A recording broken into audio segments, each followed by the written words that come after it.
Dedbyte.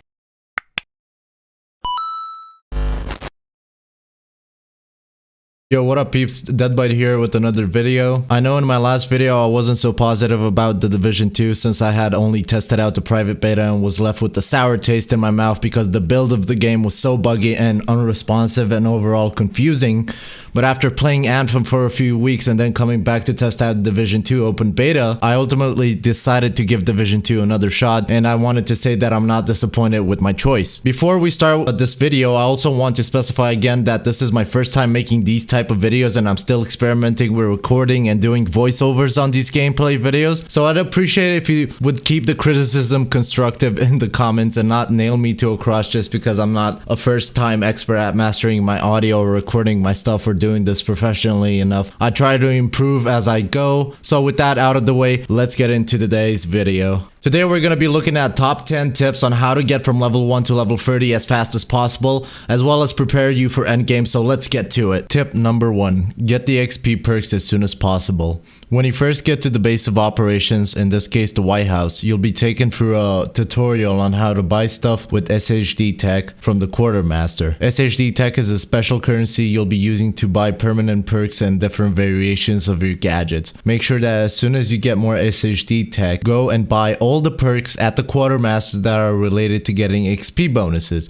If you look on the 4th row of perks from top to bottom, you'll find the perks there. Make sure to buy the headshot, multi-kill, weak point, tactical kill, and survivor accolades, since these perks are gonna add on a lot of bonus XP on your journey through the game and help you reach level 30 in no time. Tip number 2. Do the main missions first and avoid doing any of the side missions until later on. When available, try to go do the main missions first.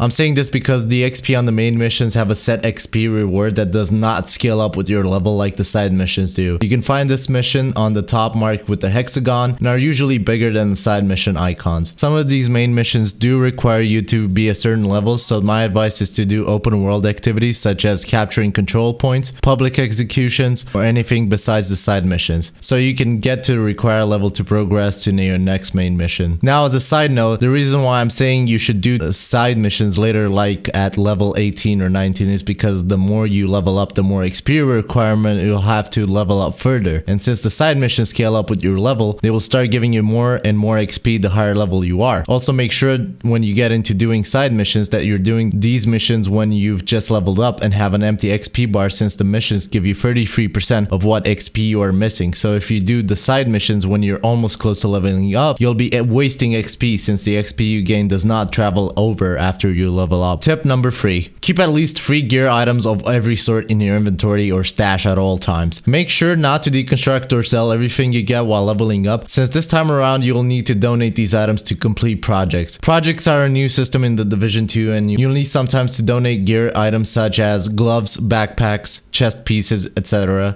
in order to complete these. The projects will help you by giving you a pretty big chunk of XP as well as blueprints for the crafting table. So make sure to stock up on items for when new projects become available. Tip number 4.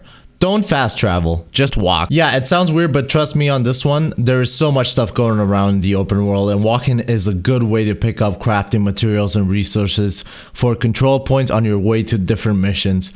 I found myself running towards a mission and on my way there I would find a lot of stuff and to loot in the open world. The sheer amount of stuff you can find is just amazing. Help you out a lot on your journey to the end game by finding a lot of materials as well as killing enemies on your way that will score you some extra XP. Tip number 5. Don't go to the Dark Zone. While the Dark Zone is a fun place where you can get top tier gear, it should be an activity you'll have enough time to do once you reach endgame. At this point in time, you're always going to be equipping and throwing gear around all the time, so there's no point recalibrating or hunting for the best gear now, since you'll probably be replacing everything relatively quick as you level up. If you are still curious to go experience the Dark Zone, sure, go, have your fun, but it's not going to contribute to leveling up your character since the Dark Zone has a separate leveling system. Tip number 6. Don't sell your gear. I'm saying this because gear is going to be way more valuable to you by either donating it or deconstructing it for materials at this stage in the game. Later on, you will be required to upgrade your craft bench that you use to make craft different mods for your weapons as well as other stuff that will help you in the end game. So make sure to donate everything you can, and when you're done donating, just deconstruct, rack up your materials, and you'll be able to use those materials materials later on to upgrade your bench and craft mods for your weapon.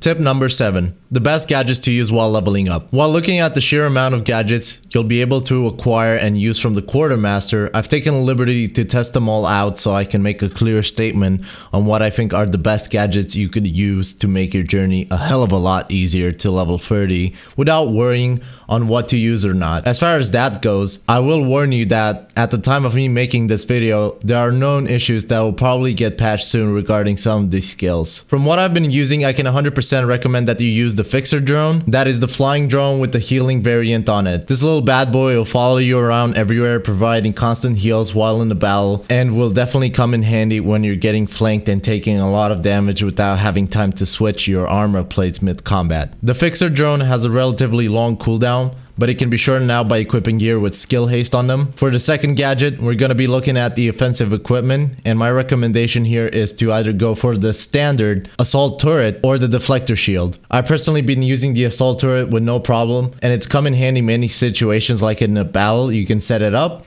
It has a lot of health and deals out quite a good amount of damage whilst also suppressing enemies and preventing them from flanking you. As for the deflector ballistic shield, I didn't personally use it, but I heard a lot of good feedback from people who have. The shield will allow you to tank a fair amount of damage whilst pushing your enemies back. But the twist is that it will only allow you to use your sidearms such as a pistol or a sawed-off shotgun. This is still a viable skill to use since sidearms in this game still deal quite some decent damage. Tip number 8. Do the missions either solo or in a duo. The reason I'm saying this is not because I'm antisocial or something like that, but because of scaling in this game. Scaling occurs when you have multiple people joining your group. The way the game works is that the more people you have in your party, the buffer the enemies will be, so the longer it will take for you to shoot them down, making missions a lot longer and harder. While it is very enjoyable playing with friends, in this situation you might want to postpone those group missions for when you guys reach the end game, since grinding the game together in the Division 2's case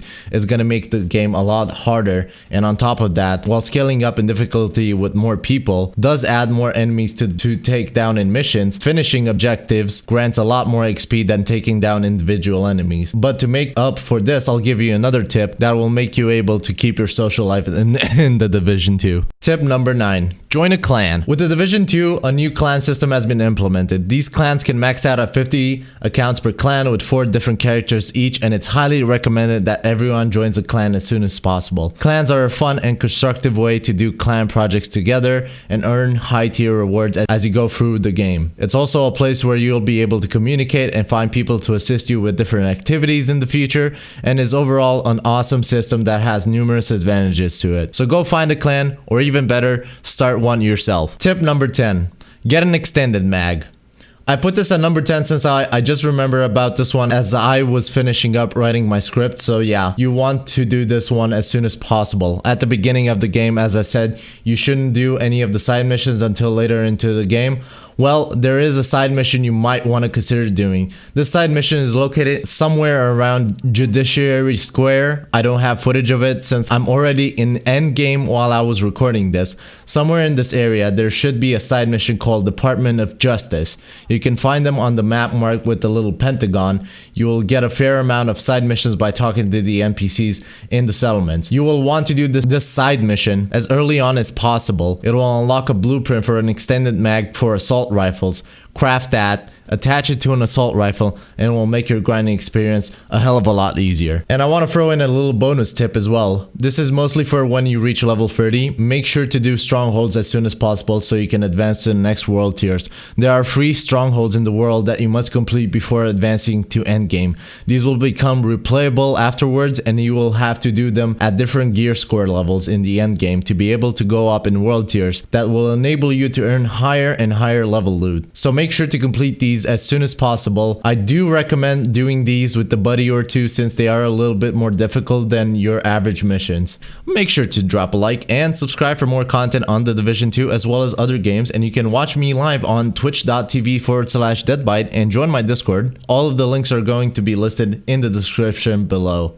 Good luck and grind on, agents.